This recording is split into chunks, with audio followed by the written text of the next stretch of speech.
კონცერტის დასრულების შემდეგ ოთარ კობერიძემ ყოველთვის კალთაში ატარებდა პატარა თილისმას ხის ჯვარს, რომელსაც მამა უთხრა: ეს შენი ბედია, ნუ გაშორდები. ოთარი, რომელიც საბჭოთა კავშირის ერთ-ერთი ყველაზე ლამაზი მსახიობი იყო, რომელიც ლერმონტოვის როლით ქართველ ქალებს გულს უტაცებდა, ყოველთვის ამ ჯვარს კოცნიდა სცენაზე გასვლამდე. მაგრამ 1975 წელს თელავში ღვინის კომბინატის დირექტორის შვილის ქორწილზე ამ ჯვრის კვალი აღარ იქნა. თანამდებობის პირები რომ შეშინებულიყვნენ რელიგიური სიმბოლოთი. თუ რამე სხვა მოხდა იმ საღამოს, როდესაც ერთი საღამო შეიძლებოდა ღირებულიყო მთელი სოფლის წლიური შემოსავლი. ოთარი იმ დღეებში არა მარტო კინოს ვარსკვლავი იყო, ის იყო სიმბოლო. საბჭოთა ტელევიზორში რომ საათობით ყვიროდნენ გახრწნილი დასავლეთის შესახებ, ქართველები იცოდნენ სხვა სინამდვილეს, მათი კუმირები ბევრად უკეთ ცხოვრობდნენ, ვიდრე ოფიციალური პროპაგანდა ამბობდა. მაგრამ ამ ბრწყინვალების უკანიდო საშინელი სიმართლე, ფულის სინამდვილე, რომელსაც თავად არტისტები არასოდეს არ ხედავდნენ.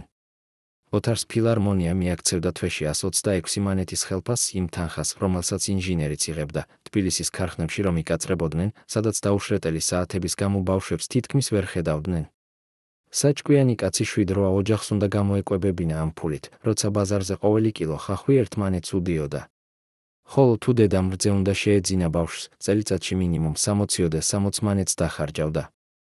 მაგრამ იმ საღამოს თელავის ყურძნის კომბინატის ბაღში, სადაც ფიცრები თეთრად იყო დასტმული საქორწილო სუფრაზე, სადაც ქოსა ლუდი ირეოდა ქვევრებიდან, სადაც დელეგატები კომუნისტური პარტიიდან იდგნენ გვერდით და იცინოდნენ, ოთარ კობერიძემ იცოდა, რომ ეს იყო განსხვავებული სამყარო.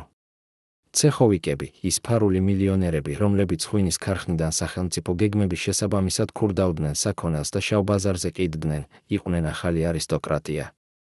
მათ ესაჭიროებოდათ ოთარის ხმა, მისი სახე, მისი ვარსკვლავი, რათა თავიანთ უკანონო იმპერიას ლეგიტიმურობა მიეცათ. და მზად იყვნენ გადაეხადათ. იმ ღამით, როცა ოთარმა 5 სიმღერა შეასრულა, მის ჯიბეში ჩაუდეს 5000 მანეთი. ამ თანხით კი საბჭოთა კავშირში შეეძლო შავი ვოლგა 24 ყიდულიყო. ჩვეულებრივი ქართველი მუშა, რომელიც ფაბრიკაში ძალიან ტანჯა და მინიმალურ ხელფასს 70 მანეთს იღებდა, მთელი ცხოვრების მანძილზეც არ იხელმწიფებდა ამდენ ფულს. ეს იყო წლიანი შემოსავალი 40 ადამიანის, მთელი სოფლის. მაგრამ რატომ შუაღამის 2 საათზე, როდესაც სუფრა დასრულდა და სტუმრები იშლებოდნენ, ოთარი იჯდა ბაღის კუთხეში, თავისი ჯვარი ხელში და ტიროდა. ვინ უთხრა მას ის სიტყვები, რომელსაც მეუღლეც არ იცოდა? და რატომ 3 კვირის შემდეგ ქართლის მაღალმთიან რეგიონში, კახეთის ულამაზეს ვენახში, სადაც ოთარმა უკვე დაიწყო სახლის მშენებლობა, უცბად გამოჩნდა აბსოლუტურად უცნობი ადამიანი და განაცხადა, ეს ვენახი კიდვისთვის აღარ არის ხელმისაწვდომი. ვის ეკუთვნოდა იმ ჯვრის საიდუმლო? 1975 წელს თბილისში ცხოვრება 2 პარალელურ სამყაროში გადიოდა. ერთ მხრივ იყო ოფიციალური რეალობა, სადაც ტელევიზორები ყოველ საღამოს აბობღებდნენ დიდ საბჭოთა მშენებლობაზე, სადაც კომუნისტური პარტიის გაზეთები წერდნენ კაპიტალისტური ქვეყნების სიღარიბეზე, სადაც საბჭოთა ცენზურა კრძალავდა ყველაფერს, რაც პარტიის გეგმებს არ შეესაბამებოდა. მაგრამ იყო მეორე სამყარო, რომელსაც ყველა იცნობდა, მაგრამ არავინ არ საუბრობდა ხმამაღლა, ის სამყარო, სადაც სპეკულანტები გამდიდრდებოდნენ, სადაც არტისტები კერძო სუფრებზე იღებდნენ თანხებს, რომლებიც მთელი წლის სახელმწიფო ხელფასს აღემატებოდა, სადაც კორუფციის უჩინარი ქსელი მიჰქონდა ფულს იქ, სადაც პარტიის ფუნქციონერები თავიანთ ჯიბეებს ავსებდნენ. ოთარ კობერიძემ იცოდა ორივე სამყარო. დილით ის მიდიოდა ფილარმონიაში, იმ უზარმაზარ საბჭოთა შენობაში რუსთაველზე, სადაც ოთახების კედლებზე ეკიდა ლენინის ფოტოები და სადაც მენეჯერები ეუბნებოდნენ, ოთარ, შენ სახელმწიფო პროპერტი ხარ. შენი ხმა კუთვნილია ხალხს, არა შენ. მას აქვს ოფიციალური ხელფასი, 126 მანეთი თვეში, იგივე რაც ინჟინერს ან ექიმს. მაგრამ საღამოთი ოთარს ურეკავდნენ საიდუმლო ნომრებიდან ცეხოვიკები, ის უკანონო მილიონერები, რომლებიც თბილისის გარეუბნებში აშენებდნენ ვილებს სრული უსაფრთხოების გარანტიით, რადგან იცოდნენ, რომ პარტიის წევრები თავად იყვნენ ამ ბიზნესის ნაწილი. იმ თელავის სუფრის შემდეგ, სადაც 5000 მანეთი ჩაუდეს ჯიბეში, ოთარი მთელი ღამე ვერ იძინა. მისი მეუღლე, რომელიც მხარში მიეკრა და იგრძნო მისი შეშფოთება, ჰკითხა, რა მოხდა? ხომ კარგად გაიარა? ოთარმა უპასუხა, აქ ისეთი თანხაა, რომ შეიძლება კახეთში ვენახი ვიყიდოთ. ეს იყო მისი ოცნება, საკუთარი ადგილი, სადაც ოჯახისთვის გაზრდილიყო ხილი, სადაც დროდადრო მიდიოდა და დაგრილდებოდა სიცხისგან, სადაც გაიხსენებდა ბავშვობას. ქართველისთვის ვენახი არ იყო უბრალოდ ქონება, ის იყო იდენტობა. მაგრამ ფილარმონიაში მომდევნო კვირას, როცა ოთარი შევიდა დირექტორის ოთახში ხელშეკრულების განახლებისთვის, მას დახვდა უცნობი კაცი, დაახლოებით 50 წლის, ნაცრისფერი კოსტიუმით, პარტიის ბეჯით პიჯაკზე. მე ვარ ახალი მენეჯერი თქვენი ტურების ორგანიზებისთვის, უთხრა მან, და მისი ღიმილი იყო გაკინული, როგორც ყინული. ოთარ, შენ დიდი ვარსკვლავი ხარ. პარტიას სჭირდება შენი ტალანტი სხვადასხვა რესპუბლიკებში. ჩვენ დაგეგმავთ გასტროლებს მოსკოვში, ბაქოში, კიევში. ოთარს ეს უცნაური მოეჩვენა, მას არასოდეს უთქვამს, რომ სხვა ქალაქებში სიარულიც სურდა. მაგრამ ამისთვის გვჭირდება ფინანსირება, განაგრძო მენეჯერმა. ოთარი გაიცინა და უთხრა, მე ფული მაქვს. ჩემი პირადი ფული. მენეჯერმა ჩაიბურტყუნა, პირადი. ოთარ, შენ არტისტი ხარ, არა კერძო ბიზნესმენი. ყველა შემოსავალი, რომელსაც შენ იღებ, ფილარმონიის ქონებაა. მაგრამ ჩვენ გავიგებთ, შენ შეგიძლია ეს ფული ასესხო სახელმწიფოს და ჩვენ დიდად დაგაჯილდოვებთ. ეს იყო ის, რაც ყველა არტისტს ეცოდინებოდა, მაგრამ არავინ არ ლაპარაკობდა, სახელმწიფო რეკეტი. პარტია აკონტროლებდა ყველაფერს. იქ, სადაც ადამიანი თავისი შრომით გამომუშავებდა ფულს, სახელმწიფო ამბობდა, ეს არ არის შენი. ეს ჩვენია. ოთარმა იგრძნო სიცივე წელზე. იმ დღეს, როცა ღვინის კომბინატის ბოსმა მას 5,000 მანეთი მისცა, იყო კიდევ ერთი კაცი, იგივე მენეჯერი, რომელიც ახლა მის წინ იჯდა. ეს იყო დაგეგმილი? მაშინვე იცოდა ამ კაცმა, რომ ოთარს ფული ექნებოდა. ის იყო ის, რაც მოიპარა მისი თილის მას. რატომ? 1975 წლის სექტემბერში ოთარ კობერიძემ საბოლოოდ გადაწყვიტა, კახეთში ვენახი უნდა ეყიდა. იმ 5,000 მანეთიდან, რომელიც ჯიბეში ჩაუდეს თელავში, მან 2,000 დამალა სახლის იატაკქვეშ, ხოლო დანარჩენი 3,000 გადაწყვიტა ვენახის სანოტარო გარიგებისთვის გამოეყენებინა. კახეთის გამყიდველი იყო მოხუცი კაცი, რომელსაც შვილები ქალაქში გადაუსახლებიათ და მარტო დარჩა ვენახის ზრუნვა. ამ ვენახს 70 წლის ისტორია აქვს, უთხრა მოხუცმა ოთარს, როცა პირველად შეხვდნენ ვენახში, სადაც ალუბლის ხეები აყვავებული იყო. ჩემი ბაბუა რომ ებრძოდა პირველ მსოფლიო ომში, ამ ადგილზე დარგო ყურძენი, რომ დაბრუნებულიყო და ღვინო დაელია. მაგრამ აღარ დაბრუნდა. ოთარს ეს ისტორია გულში ჩასცენა. ის ფიქრობდა, რომ ამ ვენახში მის შვილებს შეეძლებოდათ ზამთრების გატარება, ქართულ სუფრაზე ჩახოხბილი ხმა ყოფილიყო და დედის ხელით გამომცხვარი პური ყოფილიყო ბუხრის ცეცხლთან. ამ ოცნებისთვის მან მთელი ცხოვრება გაატარა სცენებზე, სადაც სხვების სიხარულისთვის მღეროდა, მაგრამ საკუთარი ბედნიერება არასოდეს დაუხატავს. ჩვენ გავაფორმებთ 2 კვირის განმავლობაში, უთხრა ნოტარიუსმა, რომელიც მოიყვანეს გარიგების დასადებად. მაგრამ საჭიროა სახელმწიფო შეტყობინება, რომ თქვენ არ იყენებთ უკანონო ფულს. და აქ დაიწყო პრობლემა. როცა ოთარი ფილარმონიაში წავიდა სერტიფიკატის ასაღებად, რომ მისი შემოსავალი ლეგალური იყო, მას უთხრეს, თქვენ რეგისტრირებული გაქვთ თვეში 126 მანეთი. საიდან მოგდიათ 3,000? ოთარმა ცადა ახსნას, რომ ეს კერძო სუფრების შედეგი იყო, მაგრამ ბიუროკრატმა თავი დაუქნია, კერძო სუფრები არ არსებობს საბჭოთა კანონმდებლობაში. ყველა კონცერტი უნდა გაიაროს ფილარმონიის მეშვეობით. თუ თქვენ ლაპარაკობთ არაოფიციალურ ფულზე, ეს არის სპეკულაცია. ოთარი შეშინდა. სპეკულაცია იყო დანაშაული, რომელიც შეეძლო კაცი ციხეში ჩაეგდოთ. მაგრამ მაშინ გამოჩნდა ის მენეჯერი, რომელმაც თელავშიც იცოდა მისი არსებობა. ოთარ, მე შეგიძლია დაგეხმარო, უთხრა მან, როცა კერძოდ შეხვდნენ კაფეში მთაწმინდაზე, სადაც ქალაქის ელიტა იკრიბებოდა და სადაც ერთი სადილი უდრიდა საშუალო ქართველის კვირეულ შემოსავალს. ჩვენ შეგვიძლია გავაფორმოთ, რომ ეს თანხა არის სახელმწიფო გასტროლების ანგარიშიდან. მაგრამ შენ უნდა ასესხო ეს ფული ფილარმონიას დროებით. პარტია გეგმავს დიდ ტურს და შენ იქნები მთავარი ვარსკვლავი. დაგვიბრუნე ფული, ჩვენ დავაფინანსებთ ტურს და შემდეგ შენ უკან მიიღებ კიდეც გაორმაგებულს. ოთარი თავდაპირველად უარს ამბობდა. ეს ჩემი ფულია. მე მშრომელი ხელით მოვიპოვე, ეუბნებოდა მან. მაგრამ მენეჯერმა ძალიან ფრთხილად, ძალიან მტკივნეულად უპასუხა, ოთარ, თუ შენ არ დაგვეხმარები, ჩვენ ვერ გაგიცემთ სერტიფიკატს. და თუ სერტიფიკატი არ გაქვს, შენი გარიგება ვენახზე ჩაიშლება. უფრო მეტიც, ჩვენ შეიძლება დავიწყოთ გამოძიებას, საიდან მოგდიათ ეს ფული. და თუ გაირკვა, რომ ფილარმონიის თანხმობის გარეშე კერძო ღონისძიებებზე მუშაობდი, კომუნისტური პარტიის წევრები დაინტერესდებიან. იმ სიტყვებში იყო საფრთხე, არა პირდაპირი მუქარა, არამედ გაგება, რომ ამ სისტემაში კაცი მარტო იყო. ოთარმა იცოდა, რომ პარტიის წნეხი შეეძლო ყველაფერი გაენადგურებინა. როცა სისტემა გეწინააღმდეგება, შენ არა ხარ ადამიანი, შენ ხარ მოხტუნებული ატომი, რომელიც ადვილად გაქრება. თუმცა იმავე დროს იმ მენეჯერის თვალებში იყო რაღაც, რაც ოთარს აღელვებდა, ამბიციას, სიხარბე, შინი. იგი იცოდა, რომ ამ კაცმა მოინდომა მისი ფულის გამოყენება არა ტურებისთვის, არამედ საკუთარი დარბაზის დასაფინანსებლად. და ოთარმა დათანხმდა. რა სხვა შეეძლო? მან ხელი მოაწერა დოკუმენტს, რომლითაც 3000 მანეთი დროებით გადაეცა ფილარმონიას პარტიის გეგმის შესრულებისთვის. 2 თვეში დაგიბრუნდება უთქვეს. მაგრამ რა მოხდა მაშინ, როცა 2 თვე გავიდა? როდის გააგრძელებს ფილარმონია ფულის დაბრუნებას? და რატომ 3 კვირის შემდეგ იმ კახურმა ვენახმა, რომელსაც ოთარი უყურებდა თავისი ოცნებების თვალით, მიიღო ახალი მესაკუთრე, უცნობი კაცი, რომელიც იყო დაკავშირებული სწორედ იმ პარტიის წრესთან. როგორ მოხდა, რომ ვენახის გარიგება ჩაიშალა მაშინ, როცა ოთარის ფული უკვე ფილარმონიის სეიფში იყო? ვინ იყო ის ადამიანი, რომელმაც არა მარტო მისი ფული წაართვა, არამედ მისი ოცნებაც? როცა ოთარ კობერიძის საბინაოს კარი გაიღო 1975 წლის ნოემბერში, გვერდით შემოვარდა კაცი, რომელმაც ხელში ეჭირა გაყვითლებული კონვერტი, რომელზეც წითელი ლაქით იყო დაბეჭდილი სახელმწიფო მნიშვნელობის დოკუმენტი. ეს იყო ოთარის ძმისშვილი, რომელიც მუშაობდა პოსტის განყოფილებაში და იცოდა, როდის ხდებოდა მნიშვნელოვანი კორესპონდენციის გაგზავნა. ეს კონვერტი გუშინ მოვიდა, მაგრამ დირექტორმა უბრძანა და მეხშირა, უთხრა მან ჩურჩულით.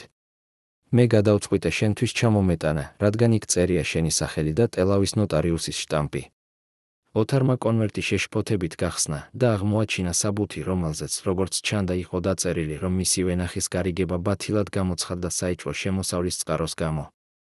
მაგრამ ვინ იყო ის ადამიანი, რომელმაც შეძლო ამ საბუთის მოპოვება? მაგრამ იმავე საბუთის ქვედა კუთხეში, ძალიან პატარა ასოებით, ისე რომ გამოსაკითხად გამადიდებელი მინა იყო საჭირო, დატანილი იყო წინადადება, მომსყიდველის ლეგიტიმურობის დადასტურება მოხდა ფილარმონიის მენეჯერის გარანტიით. ეს იყო ის უკანასკნელი ბეჭედი, რომელმაც ყველაფერი ახსნა, თუ ის, რასაც ხალხი ჩურჩულებდა, სიმართლე იყო, მაშინ სწორედ ის მენეჯერი, რომელმაც ოთარისგან ასესხა 3000 მანეთი, შესაძლოა დაეხმარა ვენახის ახალ მფლობელს ოთარის მიწა მიეღო. ფილარმონიის შენობის მესამე სართულზე, სადაც მენეჯერის კაბინეტი იყო, ოთარი შევიდა იმ დღეს, როცა ქალაქს სავსე ყინვა ჰქონდა და ვაკეს პროსპექტზე გაყვითლებული ფოთლები ყინულში ეყინათ. მან მოითხოვა ახსნა განმარტება, მოითხოვა თავისი ფულის დაბრუნება, მოითხოვა სამართლიანობა. მენეჯერი იჯდა თავისი ხის მაგიდის უკან, სადაც კედელზე ეკიდა ლენინის პორტრეტი და სადაც თაროზე იდგა შავი ვოლგა HAZ-24-ის მინიატურა, ის მანქანა, რომელიც თითოეული საბჭოთა მოქალაქის ოცნება იყო. რადგან ოფიციალურად კოოპერატივში ის იდიოდა 4-5 მანეთად, მაგრამ შავ ბაზარზე ფასი იყო 3-ჯერ უფრო მაღალი. ოთარ, შენ ჩემზე ბრალდებას აყენებ. მოსთხოვა მენეჯერმა ღიმილით, რომელშიც არავით არის სიტყვა არ იყო, მხოლოდ გაკინული ზედმიწევნითობა. შენ ხომ იცი, რომ ფილარმონია არის სახელმწიფო დაწესებულება, რომელსაც კომუნისტური პარტიის ზედამხედველობა აქვს. შენ ხომ იცი, რომ ყველა ფინანსური ტრანზაქცია უნდა შეესაბამებოდეს პარტიის გეგმებს. ოთარმა ცადა რამე პასუხის გაცემა, მაგრამ მენეჯერმა ხელი აიღო და განაგრძო, შენი ფული, რომელიც შენ მიიჩნევდი პირადად, სინამდვილეში არის სპეკულაციის შედეგი. ჩვენ ვერ გაუშვებთ სერტიფიკატს, რომელიც ამტკიცებს უკანონო ფულის ლეგალურობას. მაგრამ ჩვენ გავაკეთეთ შენი სასიკეთო, გადავიხადეთ ეს თანხა სახელმწიფო გასტროლებისთვის, რათა შენ არ მოხვდე საპატიმროში. ახლა შენ სუფთა ხარ კანონის წინაშე. ეს სიტყვები იყო ისეთი აბსურდული, ისეთი უმწეო, ისეთი საშინელი, რომ ოთარს გულში ძირს ჩავარდა, ის კაცი, რომელმაც მთელი ცხოვრება საბჭოთა სისტემას სახელმწიფო ცენზურის ჭრილში გადაურჩა, ახლა იმავე სისტემამ გააძარცვა.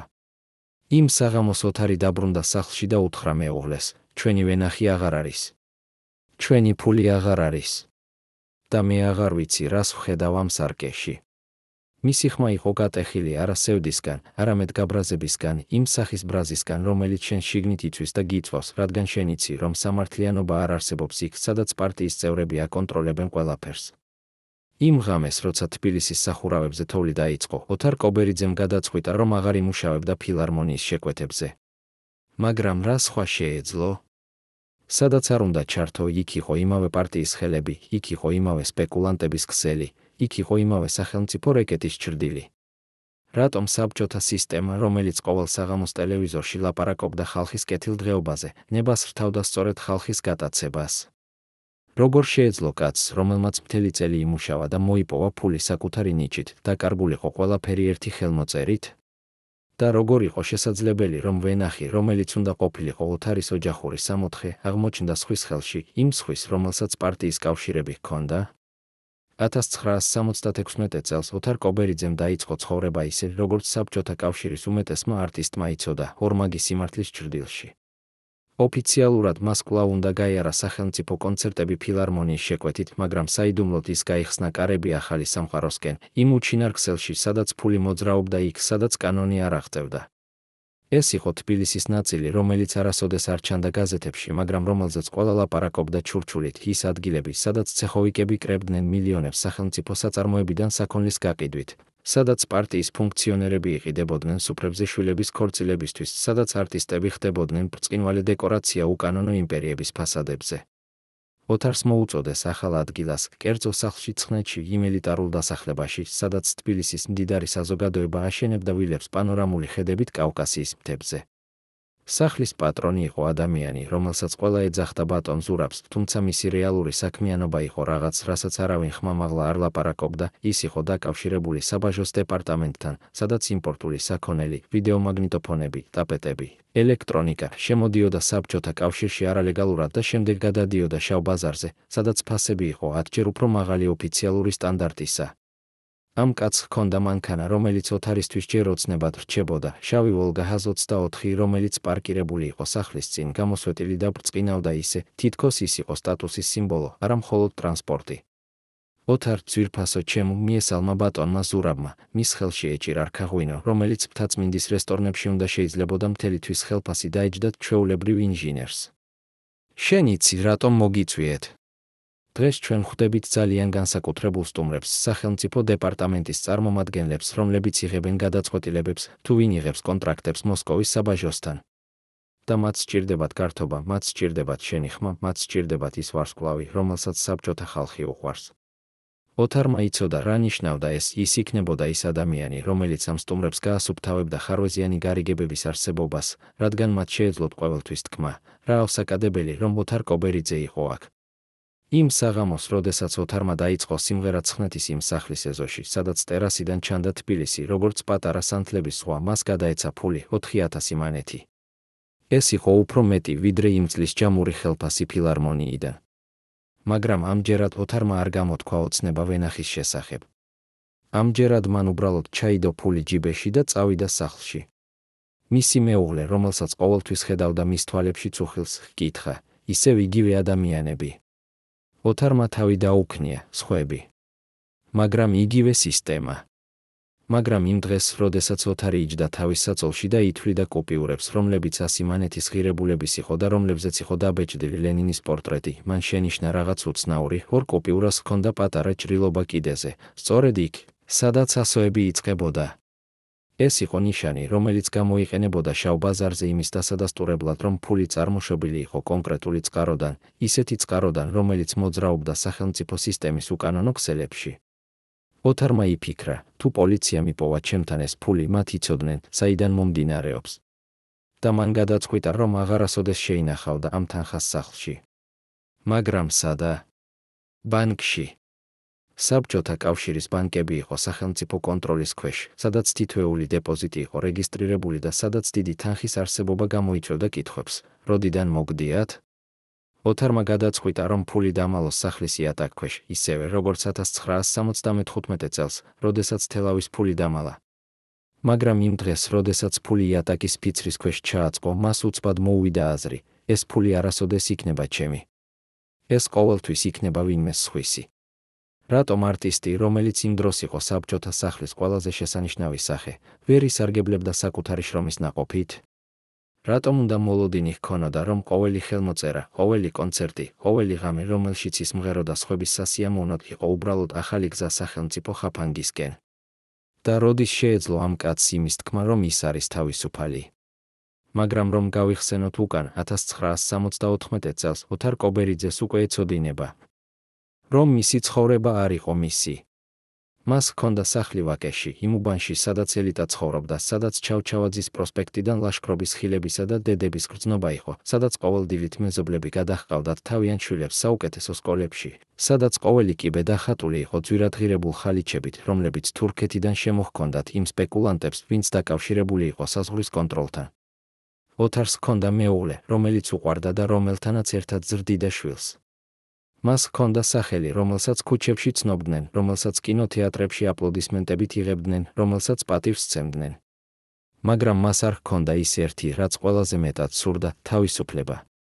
იმ წელს, როცა საბჭოთა ტელევიზორი ყოველ საღამოს იტყუებოდა დასავლეთის გაჭირვებაზე და კაპიტალისტურ ქვეყნებში უმუშევრობაზე, როდესაც კომუნისტური პარტიის გეგმები აქადარებდა პროდუქციის ზრდას, რომელიც არასოდეს არ აღწევდა მოსახლეობამდე, ოთარ კობერიძე იჯდა თავის ბინაში და არა უცქეროდა იატაკის იმ ფიცარს, სადაც დამალული იყო ფული. მან იცოდა, რომ ამ თანხაში იყო მისი შრომის ნაყოფი, ის სიმღერები, რომლებიც მან შეასრულა ათობით კერძო სუფრებზე, სადაც ცეხოვიკები აზეიმებდნენ თავიანთი შვილების დაბადების დღეებს, სადაც პარტიის ფუნქციონერები იღებდნენ საჩუქრებს საბაჟოს დირექტორებისგან, სადაც მთელი თბილისის არაოფიციალური ფინანსური სისტემა თავს იყრიდა ღვინოსმისა და ქართული სუფრის კულტით. მაგრამ იმ ფულს არასოდეს არ შეეძლებოდა ბანკში განთავსება. იმ ფულს არასოდეს არ შეეძლებოდა ოფიციალურ საბუთში გამოჩენა.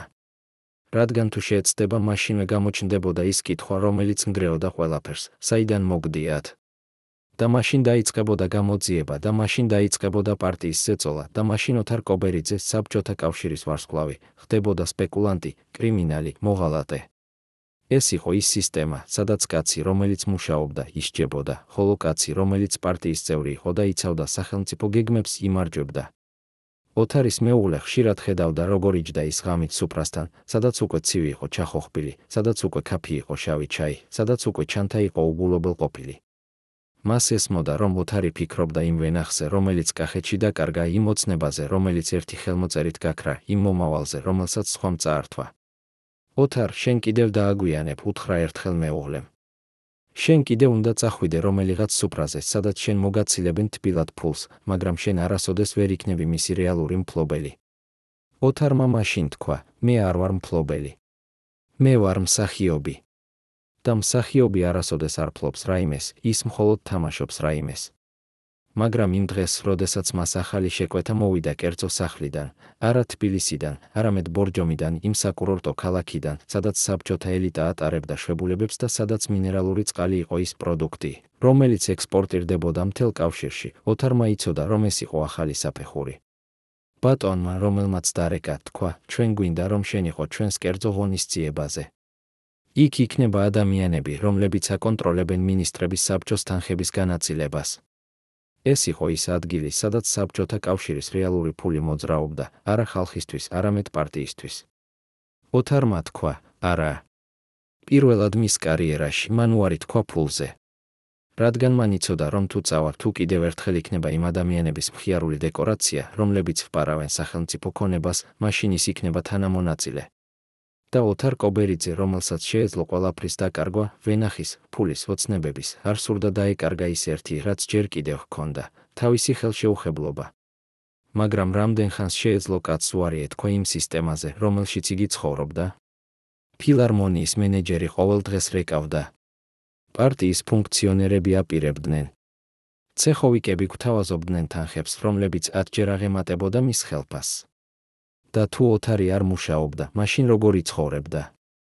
სად იყო ის საზღვარი, სადაც ადამიანს შეეძლო დაცვა საკუთარი ღირსების?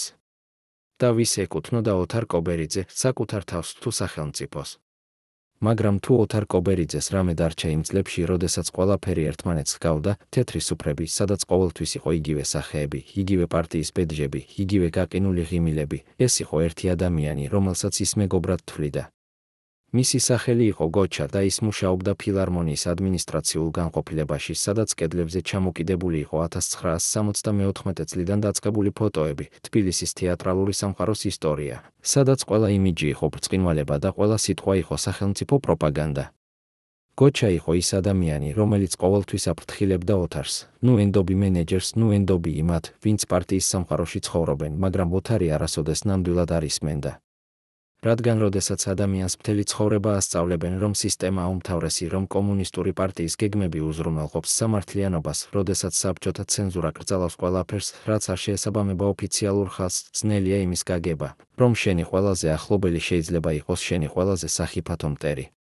1976 წლის თებერვალში, როდესაც თბილისის თოვლი ყინულში გადაიქცა და ვაკეს ქუჩებზე ხალხი ფრთხილად დადიოდა, რომ არ გადავარდნილიყო, გოჩამ დარეკა ოთარს და უთხრა: უნდა შევხვდეთ. არა ფილარმონიაში, არა კაფეში. სადმე, სადაც არავინ გვიგდებს თვალს. ისინი შეხვდნენ ძველ პარკში, იქ, სადაც ბავშვობაში ოთარი ატარებდა საათობით დედასთან ერთად, სადაც ხეები იყო ისეთი მაღალი, რომ ღამით მათ ტოტები უერთდებოდა ცას და ფარავდა ქალაქის შუქებს. გოჩამ ჯიბიდან ამოიღო ქაღალდი, გაყვითლებული და დაკეცილი, ისე თითქოს ძალიან დიდი ხანი ინახებოდა ვინმეს სეიფში, ან ბუფეტის უკან. მე მოუპარე ეს დოკუმენტი მენეჯერის მაგიდიდან, როდესაც ის დასვენებაზე გავიდა, თქვა გოჩამ და მისი ხელი ძრწოდა. ოთარ, ეს არის ხელშეკრულება იმ ახალ მფლობელთან, რომელმაც შენი ვენახი მიიღო.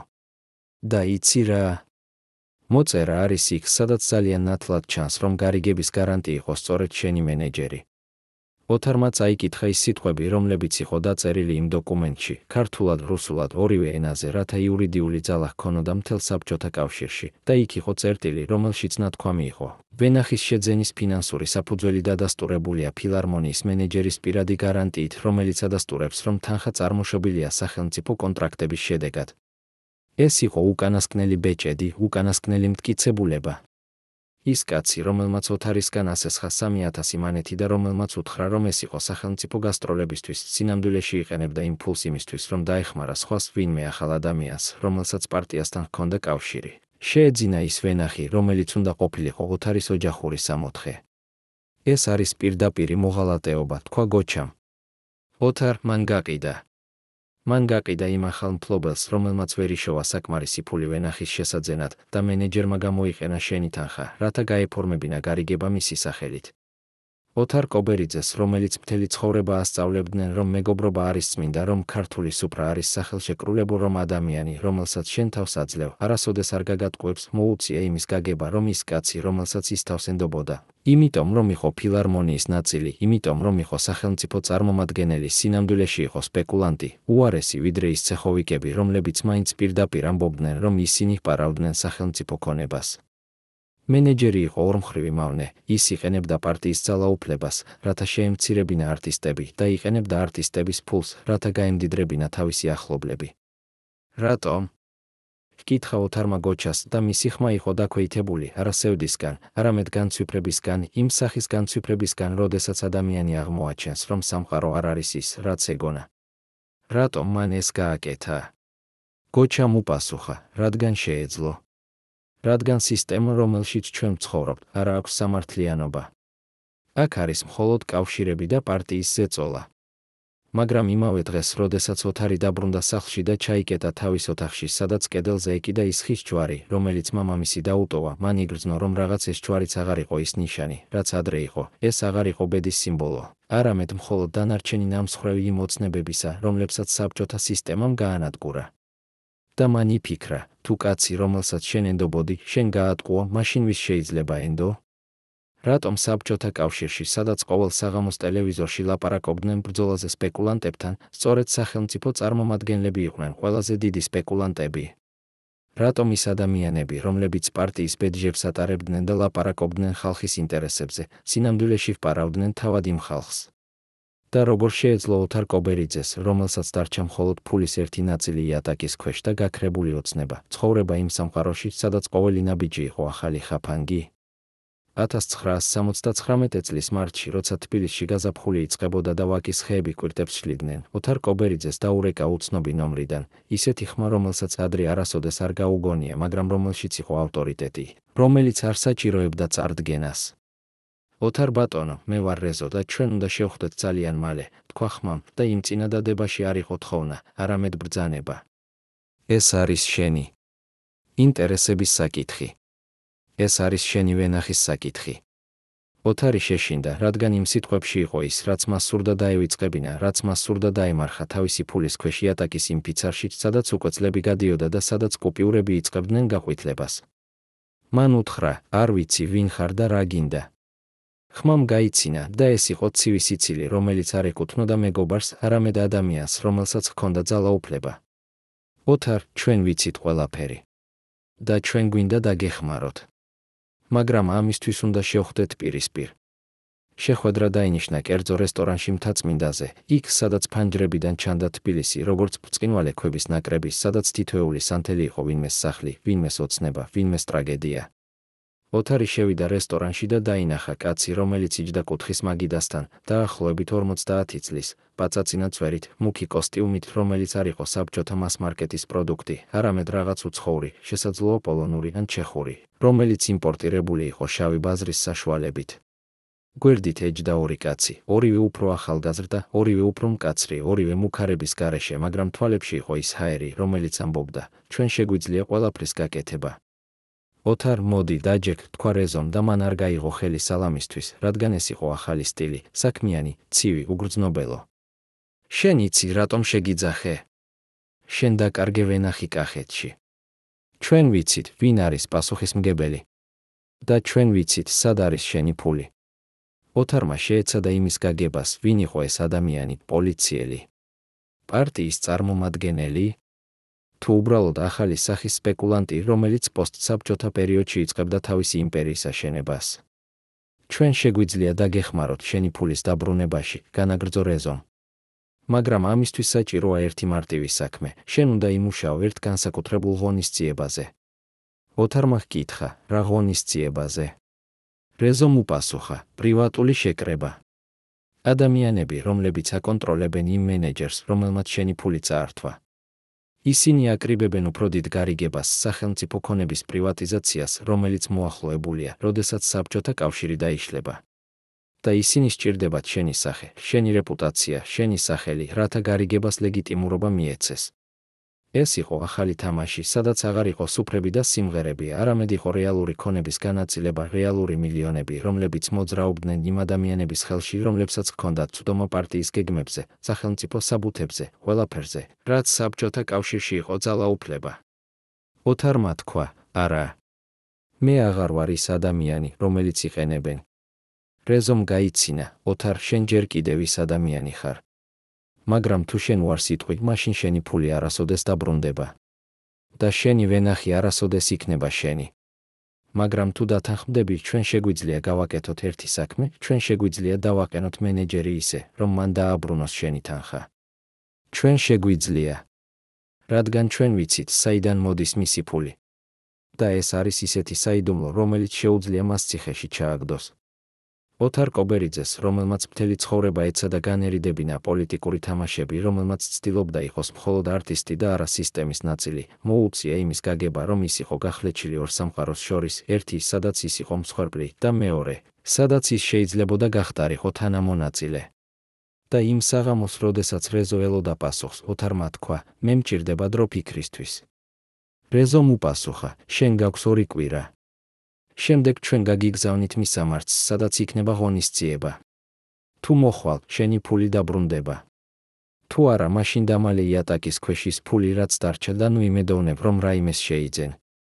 როდესაც ოთარი დაბრუნდა სახლში, მისი მეუღლე იჯდა სამზარეულოში და ელოდა მას. რა მოხდა? ჰკითხა. ოთარმა თქვა, მე მოვიდა შეთავაზება. მაგრამ ეს არის შეთავაზება, რომელიც შეიძლება გადააქციოს ყველაფერი. მეუღლემ უპასუხა, ოთარ, შენ იცი, რომ ჩვენ აღარ გვაქვს არჩევანი. რადგან არჩევანი იყო მხოლოდ მაშინ, როცა სისტემა შენს მხარეზე იყო. ახლა სისტემა შენს წინააღმდეგ არის. ეს იყო სიმართლე და ეს იყო ის სიმართლე, რომელიც ოთარს არ სურდა გაეგო, მაგრამ რომელიც უკვე იყო აშკარა. რატომ ადამიანი, რომელმაც მთელი ცხოვრება ეცადა იყოს კარგი, იყოს მართალი, იყოს პატიოსანი, მოუწევდა არჩევანი, გახდეს თანამონაწილე უსამართლობაში, რათა დაიბრუნოს ის, რაც მისი იყო. რატომ საბჭოთა კავშირის დაშლის წინა დღეებში, როდესაც ყველა ლაპარაკობდა თავისუფლებაზე, სინამდვილეში ადამიანები ხდებოდნენ მეტად დამოკიდებულები იმ ადამიანებზე, რომლებსაც ჰქონდათ ძალაუფლება. და ვის შეეძლო ენდობა იმ სამყაროში, სადაც ყველა პარტიის ფუნქციონერები, სპეკულანტები, ახალი ავტორიტეტები იყვნენ ნაწილი ერთი და იგივე ბინძური თამაშისა. მაგრამ თუ ოთარ კობერიძეს რამე არ ეცოდინება იმ დღეებში, როდესაც ის ფიქრობდა რეზოს შეთავაზებაზე, ეს იყო ის, რომ სინამდვილეში უკვე არ არსებობდა ის არჩევანი, რომელიც მას ეგონა რომ ჰქონდა. რადგან იმავე დღეს, როდესაც რეზომ მას დარეკა ფილარმონიის შენობაში იმ მესამე სართულზე, სადაც მენეჯერის კაბინეტი იყო, იჯდა სხვა ადამიანი, უფრო ხანდაზმული, უფრო ტანმსუქნე, უფრო მშვიდი და ის ადამიანი იყო ის, ვისაც უკვე იცოდა ყველაფერი ოთარის ფულის, ვენახის ღონისძიების შესახებ. მისი სახელი არასოდეს არ ითქმება ხმამაღლა, რადგან ის იყო ტიპის გაუჩინარებული ბატონი, ის ადამიანი, რომელიც არასოდეს აპირებდა სუფრებზე, არასოდეს ჩანდა ფოტოებში, მაგრამ რომლის ბრძანება იყო დაუყოვნებლივ შესრულებული. ეს იყო იმ კონტრაქტებს უკან მდგომი ადამიანი, იმ თანხების უკან მდგომი ადამიანი, იმ ვენახის გადაცემის უკან მდგომი ადამიანი. და იმ დღეს, როდესაც მენეჯერი ჰკითხა, რა ვქნათ ოთართან, ამ უჩინარმა ბატონმა უპასუხა, დაუტოვეთ ის იქ, სადაც არის. ნახოთ, ვის აირჩევს. ეს იყო ახალი სახის ხაფანგი, სადაც არტისტი იყო არა მხოლოდ მსხვერპლი, არამედ ტესტის ობიექტი. იმ ადამიანებს, რომლებიც აკონტროლებდნენ საბჭოთა კავშირის ბოლო დღეების პრივატიზაციას, სჭირდებოდათ იმის ცოდნა, ვინ იყო ოთარ კობერიძე, ის კაცი, რომელიც დარჩებოდა პატიოსანი ცხოვრების ბოლომდე, თუ ის კაცი, რომელიც დათანხმდებოდა თამაშის შესვლაზე, რათა დაებრუნებინა საკუთარი. და თუ დათანხმდებოდა, მაშინ ისინი იცოდნენ, რომ შეეძლოთ მისი გამოყენება როგორც მასპინძელი სხვა უფრო დიდი გარიგებისთვის. მაგრამ თუ არ სიტყოდა, მაშინ ის გახდებოდა მხოლოდ კიდევ ერთი გაქრებული ვარსკვლავი, ის, ვინც გაუჩინარდება თავისი ფულის, თავისი ოცნების, თავისი ღირსების გარეშე. 1979 წლის აპრილში, როდესაც თბილისში ყვავილები აყვავდა და ვაკეს ხილების ბაღების სავსე იყო ფერადი ფურცლებით, ოთარ კობერიძეს დარეკა მისი ძველი გამასპინძლებელი ქალი, რომელიც მუშაობდა თბილისის კულტურის სახლში და რომელსაც ყოველთვის უყვარდა ოთარის ხმა. ოთარ, მე გავიგე, რომ შენ გაქვს პრობლემები ფილარმონიასთან, თქვა მან. მე მაქვს ერთი ძველი მეგობარი, რომელიც ახლა მუშაობს კულტურის სამინისტროში. ის იცის ყველა საბუთი, ყველა ხელმოწერა, ყველა საიდუმლო კონტრაქტი. და ის მთხოვა, რომ გითხრა, შენ უნდა იცოდე, რომ შენი ფული არასოდეს იყო ფილარმონიის სეიფში. შენი ფული წავიდა პირდაპირ მენეჯერის პირად ანგარიშზე, იმ ანგარიშზე, რომელიც იყო რეგისტრირებული მისი მეუღლის სახელზე. და ეს ფული გამოიყენეს იმისთვის, რომ ყიდულიყო კოოპერატიული ბინა ჩავჩავაძის პროსპექტზე. ოთარს გული გაუკეთდა, რადგან ეს იყო უკანასკნელი დადასტურება იმისა, რასაც ის ეჩვობდა, მაგრამ არ სურდა დაეჯერებინა. მენეჯერი, რომელიც ყოველთვის ლაპარაკობდა პარტიის გეგმებზე, სახელმწიფო ინტერესებზე, საბჭოთა ცენზურაზე, სინამდვილეში იყო ჩვეულებრივი ქურდი, ის ადამიანი, რომელიც პარტიის ბედს იყენებდა როგორც ფარდას, რათა ეპარა არტისტებისგან. მაგრამ რატომ არავინ არ ლაპარაკობს ამაზე? ჰკითხა ოთარმა. გამასპინძლებელმა უპასუხა, რადგან ყველა ეშინია. რადგან თუ შენ წახვალ პოლიციაში, მათ გკითხავენ, საიდან მოგდით ფული. და შენ იქნები ის, ვინც ციხეში ჩავა სპეკულაციისთვის. სისტემა დგას მათ მხარეზე, არა შენზე. იმ საღამოს, როდესაც ოთარი იჯდა თავის ბინაში და უყურებდა იატაკის იმ ფიცარს, სადაც ფული იყო დამალული, 2000 მანეთი, რაც დარჩა იმ 5000-დან, რაც თელავში მიიღო, მან გააგებია, რომ ეს ფული აღარასოდეს გახდებოდა ვენახი, აღარასოდეს გახდებოდა ოჯახური სუფრა, აღარასოდეს გახდებოდა თავისუფლება. ეს იყო მხოლოდ ქაღალდები, გაყვითლებული, მტვრიანი, მოხუცებული, რომლებიც წარმოადგენდნენ არა მომავალს, არამედ წარსულს, იმ ოცნებებს, რომლებიც დაიკარგა პარტიის ზეწოლის, სპეკულანტების სიხარბის, სახელმწიფო რეკეტის ქარბატში. მან აიღო ერთი კუპიურა და ნახა, რომ მასზე ლენინის პორტრეტი უყურებდა, იმ ადამიანის სახე, რომლის სახელზე აშენდა იმპერია, რომელიც ახლა იშლებოდა, მაგრამ რომელიც კვლავ იტოვებდა მსხვერპლებს თავის ბოლო დღეებშიც კი. და მაშინ ოთარმა იცოდა, რომ ის არ წავიდოდა რეზოს ღონისძიებაზე. ის არ გახდებოდა თანამონაწილე. რადგან თუ მან ეს გააკეთებდა, მაშინ ის დაკარგავდა იმ ერთს, რაც ჯერ კიდევ ჰქონდა, თავის სახელს, თავის ხმას, თავის იმედს, რომ ერთ დღეს, შესაძლოა, სისტემა შეიცვლება და სამართლიანობა დაბრუნდება. მან დარეკა რეზოს და უთხრა, მე არ მოვალ. რეზომ უპასუხა, ოთარ, შენ აკეთებ შეცდომას. შენ კარგავ შანსს. ოთარმა უპასუხა, მე უკვე დავკარგე ყველაფერი. მაგრამ მე არ დავკარგავ საკუთარ თავს. იმ ღამით, როდესაც თბილისის ცა იყო სავსე ვარსკვლავებით, ოთარ კობერიძე იჯდა თავის ტერასაზე და უსმენდა ქალაქის ხმებს, მანქანების ხმაურს, ძაღლების კეფას, შორეული მუსიკის ჟღერადობას და ფიქრობდა, რომ შესაძლოა, ეს იყო დასასრული, შესაძლოა, მას აღარასოდეს დაებრუნებოდა. ვენახი, შესაძლოა, მისი ფული აღარასოდეს გახდებოდა რეალობა. მაგრამ მან იცოდა ერთი რამ, რომ ის კვლავ იყო ოთარ კობერიძე, რომ ის კვლავ იყო ის კაცი, რომელიც სიმღერებით ხალხს ახალისებდა და რომ სისტემამ შეეძლო წაართვა ყველაფერი, მაგრამ არ შეეძლო წაერთვა ის, რაც მისი სულის შიგნით იყო. რატომ საბჭოთა კავშირის დამხობის დღეებში, როდესაც ყველა ლაპარაკობდა თავისუფლებაზე, სინამდვილეში თავისუფლება იყო ყველაზე ძვირადღირებული ფუფუნება, რაც მხოლოდ იმ ადამიანებს შეეძლოთ მიეღოთ, ვინც უარს ამბობდა თამაშზე?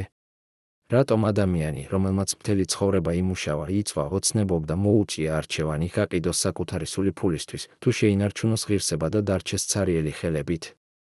და ვის შეეძლო უთხრა, რომ ოთარ კობერიძემ არასწორად შეარჩია?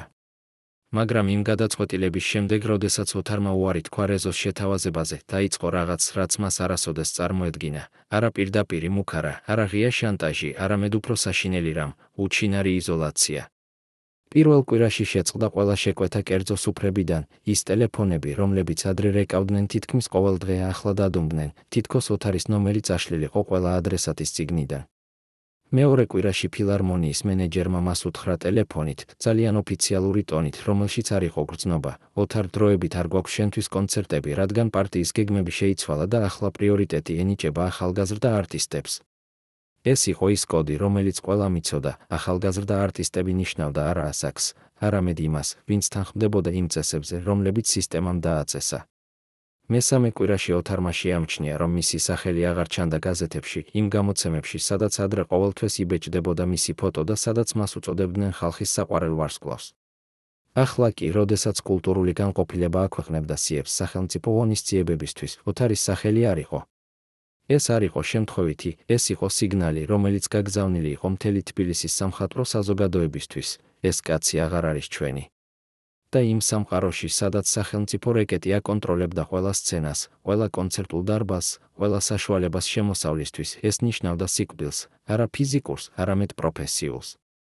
1979 წლის მაისში, როდესაც თბილისის ქუჩებზე იწყებოდა პირველი დემონსტრაციები საბჭოთა კავშირის წინააღმდეგ, როდესაც ხალხი ყვიროდა თავისუფლებაზე და დამოუკიდებლობაზე, ოთარ კობერიძე იჯდა თავის ბინაში და უყურებდა ფანჯრიდან იმ ხალხს, რომელიც ატარებდა დროშებს და რომელიც მოითხოვდა ცვლილებას. მაგრამ მას იცოდა, რომ ეს ცვლილება მოვიდოდა ძალიან გვიან, რადგან იმ ადამიანებისთვის, რომლებმაც უკვე მოიპარეს ყველაფერი საბჭოთა სისტემის ბოლო დღეებში, თავისუფლება იყო არა ხალხის უფლება, არამედ ახალი საშუალება გაძარცვისთვის. მისი მეუღლე ზოგჯერ ეკითხებოდა, ოთარ, შენ მაინც რატომ არ დათანხმდი იმ შეთავაზებას? შენ შეიძლებოდა დაგებრუნებინა ფული, შეიძლებოდა ხელახლა დაგეწყო ცხოვრება. ოთარი უპასუხებდა, რადგან თუ დავთანხმდი, მე აღარ ვიქნებოდი ოთარ კობერიძე. მე ვიქნებოდი მხოლოდ კიდევ ერთი სახე იმ სისტემაში, რომელიც განადგურებს ხალხს. მაგრამ რამდენ ხანს შეეძლო კაცს ცხოვრება იმ ფულით, რაც დარჩა იატაკის ქვეშ? 2000 მანეთი, რომელიც 1975 წელს ჰგავდა ქონებას, 1979 წელს მხოლოდ იყო საკმარისი რამდენიმე თვის საჭმელისა და ქირისთვის. ინფლაცია იწყებოდა იმ საშინელი პროცესის დასაწყისი, რომელიც ერთ წელიწადში გაანადგურებდა ყველა სახის დანაზოგს საბჭოთა მოქალაქეებში. და ოთარმა იცოდა, რომ მალე იმ ფულსაც დაკარგავდა. როგორ შეეძლო არტისტს, რომელიც მთელი ცხოვრება გაატარა სცენებზე, რომელიც უსმინდა ათასობით ხალხს, რომელიც იყო სიმბოლო ქართული კულტურისა, როგორ შეეძლო ამ კაცს ცხოვრება იმ იატაკის ფიცრის ქვეშ დამალული ქაღალდების საშუალებით, ეს ქაღალდები კი, რომლებიც დღითი დღე კარგავდნენ თავის ღირებულებას? რატომ იმ სისტემამ, რომელიც ყოველთვის ლაპარაკობდა ხალხის კეთილდღეობაზე, დატოვა თავისი ყველაზე ნათელი ვარსკვლავები სიღარიბეში, როდესაც პარტიის ფუნქციონერები და სპეკულანტები იყოფდნენ მილიონებს? და ვის შეეძლო უთხრა, რომ ოთარ კობერიძემ შეცდომა დაუშვა, როცა მან არჩია ღირსება ფულის ნაცვლად? მაგრამ იმ იზოლაციის უკან იყო რაღაც უფრო საშინელი, რაღაც, რასაც ოთარი მხოლოდ 1974 წლის ივლისში გაიგებდა, როდესაც მისი ძველი მეგობარი გოჩა კვლავ მოვიდოდა მის სახლში, ამჯერად არა საიდუმლო დოკუმენტით, არამედ სხვა ამბავით, იმ ამბავით, რომელიც ყველაფერს ხსნიდა. გოჩა ჯდა ოთარის სუფრასთან, სადაც უკვე არ იყო ის ბრწყინვალება, რაც ადრე ამ სახლს ჰქონდა, არ იყო საიმპორტო ხალიჩები, არ იყო ძვირადღირებული ფაიფურები, არ იყო ის ჰაერი წარმატებისა და სიმდიდრის, რომელიც ადრე ამ კედლებს ესაზღვრებოდა. ოთარ, მე მაქვს კიდევ ერთი რამ, რაც უნდა გითხრა, დაიწყო გოჩამ და მისი ხმა იყო გატეხილი, როგორც ადამიანისა, რომელიც იცის, რომ რაც თქვა დააზიანებს თავის მეგობარს. მე ვიცი, რატომ შენი სახელი გაქრა ყველგან. მე ვიცი, ვინ იყო ის, ვინც მართავდა შენი კარიერის განადგურებას. ოთარმა შეხედა მას და ჰკითხა, ვინ? გოჩამ უპასუხა, არა მხოლოდ მენეჯერი. მენეჯერი იყო მხოლოდ ხელი. მაგრამ თავი, მოზი, გადაწყვეტილების მიმღები, ის იყო ადამიანი, რომელიც იჯდა ფარდის უკან მთელი ამ წლების მანძილზე. მისი სახელი არის სერგო და ის არის ერთ-ერთი იმ ადამიანთაგანი, რომლებმაც აკონტროლებენ პრივატიზაციის პროცესი საბჭოთა კავშირის დაშლის წინ. ის არის ის კაცი, რომელმაც მთელი თბილისის კულტურული სფერო დაათრია, ვინც ცდილობდა კონტროლის დაწესებას თითოეულ არტისტზე, თითოეულ კონცერტზე, თითოეულ სუფრაზე, სადაც გადაიხდებოდა ფული. და შენ, ოთარ, იყავი იმ 5 ადამიანიდან, რომელმაც უთხრეს არა მას. გოჩამ გააგრძელა, ის ადამიანები, რომლებმაც იცოდნენ შენი უარი, გადაწყვიტეს, რომ შენ უნდა გაქრე, არა ფიზიკურად, არამედ პროფესიულად. რადგან შენი არსებობა იყო საფრთხე მათი სისტემისთვის. თუ ერთი არტისტი შეეძლო უთხრა არა და გაეგრძელებინა ცხოვრება, მაშინ სხვებიც შეეძლოთ. და ეს ნიშნავდა, რომ მთელი ქსელი, რომელიც აშენდა კორუფციაზე და სახელმწიფო რეკეტზე, იქნებოდა საფრთხეში. ოთარ კობერიძეს, რომელიც მთელი ცხოვრება მასწავლიდნენ, რომ თუ შენ პატიოსანი ხარ, თუ შენ არ აკეთებ ბოროტებას, მაშინ სისტემა შენს მხარეზე იქნება, ახლა მოუწია იმის გაგება, რომ ეს იყო სრული სიცრუე. სისტემა არასოდეს არ იყო პატიოსანი ადამიანების მხარეზე. სისტემა იყო იმ ადამიანების მხარეზე, რომლებიც თანხმდებოდნენ მის წესებზე, რომლებიც თამაშობდნენ მის თამაშს, რომლებიც არ ეკითხებოდნენ, საიდან მოდის ფული და სად მიდის. და იმ ადამიანებს, რომლებიც ეკითხებოდნენ, ან რომლებიც უარს ამბობდნენ, მათ უბრალოდ აშორებდნენ. რატომ შენ მეუბნები ამას? კითხა ოთარმა. გოჩამ უპასუხა, რადგან მე მინდა, რომ შენ იცოდე, რომ შენ არ იყავი მარტო. იყვნენ 5 ადამიანი, რომლებმაც უარი თქვეს. შენ იყავი ერთ-ერთი. და ყველა მათგანი განადგურდა, პროფესიულად, ფინანსურად, პირადად. ოთარმა იფიქრა იმ სხვა 4 ადამიანზე, რომლებმაც უთხრეს არა იმავე სისტემას, სადაც იყვნენ ისინი ახლა. რამდენი მათგანი ჯერ კიდევ ცოცხალი იყო? რამდენი მათგანი ცდილობდა ცხოვრებას იმავე იატაკის ქვეშ დამალული ფულით, რომელიც დღითი დღე კარგავდა ღირებულებას? და რამდენი მათგანი უკვე დაენება და დათანხმდა სისტემაზე, რათა გადარჩენა? მე არ ვიცი, რა უნდა ვქნა, თქვა ოთარმა. მე არ მაქვს კონცერტები, არ მაქვს შემოსავალი, არ მაქვს მომავალი. ჩემი ფული, რაც დარჩა, მალე გაქრება ინფლაციაში. ჩემი ოჯახი არ იცის, როგორ გადავიტანოთ ზამთარი. და მე ვიცი, რომ თუ დაუბრუნდები და დავთანხმდები იმ შეთავაზებაზე, მე შევძლებ კვლავ ვიმუშაო. მაგრამ მაშინ მე დავკარგავ ყველაფერს, რაც მე ნამდვილად მაქვს. გოჩამ დადო ხელი ოთარის მხარზე და უთხრა, ოთარ, შენ არჩევა გააკეთე. და ეს არჩევანი გადაარჩენს შენს სულს. მაგრამ ის ვერ გადაარჩენს შენს ცხოვრებას. ეს არის ის, რაც საბჭოთა სისტემამ დატოვა, არჩევანი სულს და სხეულს შორის. და ყველა, ვინც აირჩია სული, დაკარგა სხეული. ეს იყო ის სიმართლე, რომელიც ოთარს არ სურდა მოესმინა, მაგრამ რომელიც უკვე ჰქონდა გაგებული. რატომ საბჭოთა კავშირის დაშლის წინა დღეებში, როდესაც ყველა ლაპარაკობდა დემოკრატიაზე და თავისუფლებაზე, სინამდვილეში იმ ადამიანებს, რომლებმაც არჩიეს ღირსება, დარჩათ ყველაზე უარეს მდგომარეობაში? რატომ სისტემა, რომელიც ყოველთვის ლაპარაკობდა სამართლიანობაზე, აჯილდოებდა იმათ, ვინც იყვნენ უსამართლობის ნაწილი და ისჩიდა იმათ, ვინც ცდილობდნენ იყვნენ პატიოსანი? და რატომ ოთარ კობერიძე, რომელმაც მთელი ცხოვრება გაატარა ხალხის გართობაში, ახლა იყო დავიწყებული იმავე ხალხის მიერ?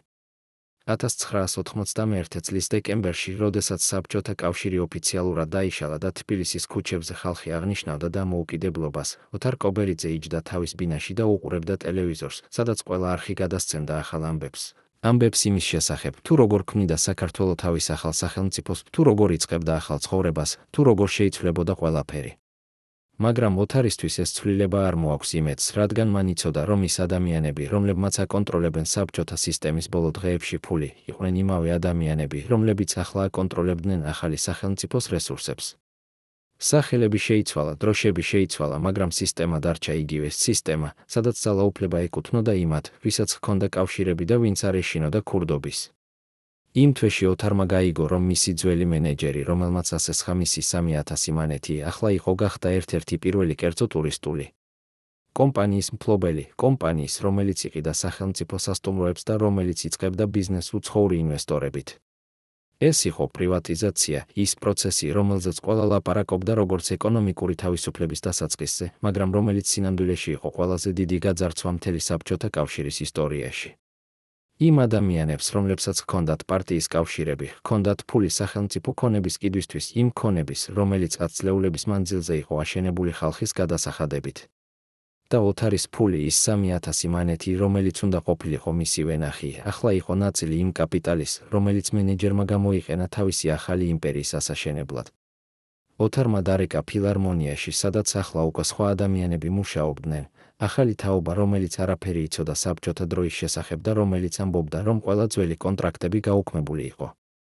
ოთარ ბატონო, თქვენ შეგიძლიათ წარადგინოთ ახალი განაცხადი კონცერტებისთვის, მაგრამ ახლა ჩვენ ვიღებთ მხოლოდ იმ არტისტებს, რომლებსაც აქვთ თანამედროვე რეპერტუარი, უთხრა ახალმა ადმინისტრატორმა. თანამედროვე რეპერტუარი ნიშნავდა პოპ მუსიკას, დასავლურ სტილს, ყველაფერს, რაც არ იყო ქართული ტრადიციული სიმღერა. ოთარ კობერიძე, რომელიც მთელი ცხოვრება მღეროდა კლასიკურ ნაწარმოებებს, რომელიც იყო ქართული კულტურის ხმა, ახლა იყო მიჩნეული როგორც მოძველებული. იმ ზამთრით, როდესაც თბილისში იწყებოდა ეკონომიკური კრიზისი, როდესაც ელექტროენერგია იყო მხოლოდ საათობით, როდესაც საჭმელი იყო დეფიციტური, როდესაც ინფლაცია კლავდა ყველა დანაზოგს, ოთარმა ბოლოს გახსნა იატაკის ქვეშ დამალული ის ფული.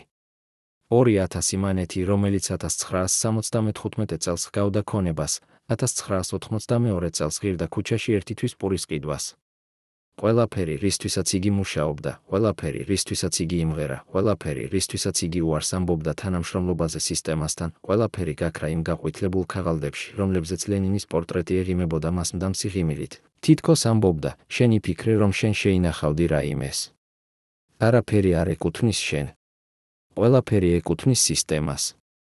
ოთარმა გადაწყვიტა, რომ გაყიდა თავისი ძვირადღირებული ნივთები, ის რამდენიმე ხალიჩა, რომელიც ჰქონდა ბინაში, ის ძველი ფოტოები ოქროს ჩარჩოებში, ის კოსტიუმები, რომლებიც ატარა კონცერტებზე. მაგრამ ბაზარზე, სადაც ხალხი ყიდდა თავის ოჯახურ რელიქტებს, რომ გადარჩენა, მისი ნივთები აღარ იყო ფასი.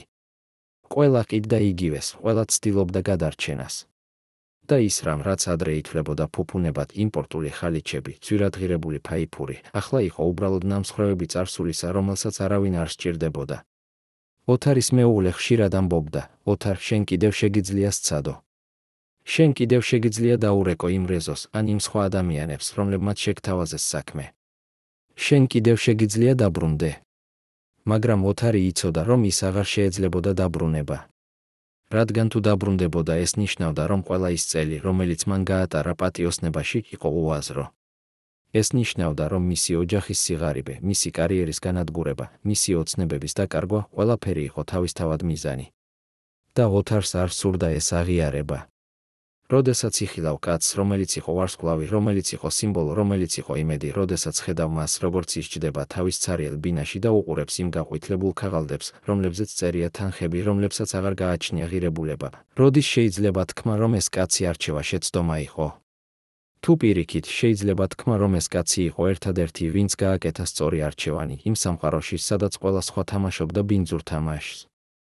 1995 წლის გაზაფხულზე, როდესაც საქართველოში უკვე ეროვნული ვალუტა, ლარი, შემოვიდა და ძველი საბჭოთა მონეტები გახდა მხოლოდ სამუზეუმო ექსპონატები, ოთარ კობერიძემ საბოლოოდ მიიღო გადაწყვეტილება. წავიდა თავისი ძველი მეგობრის სახლში, იმ გოჩასთან, რომელიც მთელი ამ წლების მანძილზე დარჩა მის გვერდით. მათ იჯდნენ ტერასაზე, სადაც ჩანდა თბილისი, ახლა უფრო საბუნიშო, ახლა უფრო ბინძური, ახლა უფრო ღარიბი, მაგრამ კვლავ იგივე ქალაქი, რომელშიც ისინი ზრდიდნენ, რომელშიც ისინი ოცნებობდნენ, რომელშიც ისინი გაატარეს ყველა ის წელი. გოჩა, მე ვიფიქრე, თქვა ოთარმა. მე ვიფიქრე, რომ შესაძლოა მე უნდა მქონოდა დათანხმება. შესაძლოა მე უნდა მემუშავა იმ ადამიანებისთვის, დამებრუნებინა ფული და გამეგრძელებინა ცხოვრება. მაგრამ ახლა, როდესაც ვხედავ, თუ როგორ გამოიყურება საქართველო, როგორ იმ ადამიანებმა, რომლებმაც აიღეს ყველაფერი, აგრძელებენ თავის თამაშს, ახლა მე ვიცი, რომ მე გავაკეთე სწორი არჩევანი. გოჩამ უპასუხა, ოთარ, შენი არჩევანი გადაარჩენს შენი სახელი. რადგან დღეს, როდესაც ვისმენ შენი სიმღერები ძველ ჩანაწერებზე, მე ვიცი, ეს ხმა ეკუთვნის კაცს, რომელმაც არ გაყიდა საკუთარი სული. და ეს არის ის, რაც რჩება წლების შემდეგაც. მაგრამ ოთარმა ჰკითხა, მაგრამ ჩემი ოჯახი. ჩემი შვილი, რომელიც ახლა ცხოვრობს ისე, რომ არ იცის, იქნება თუ არა ხვალსაჭმელი.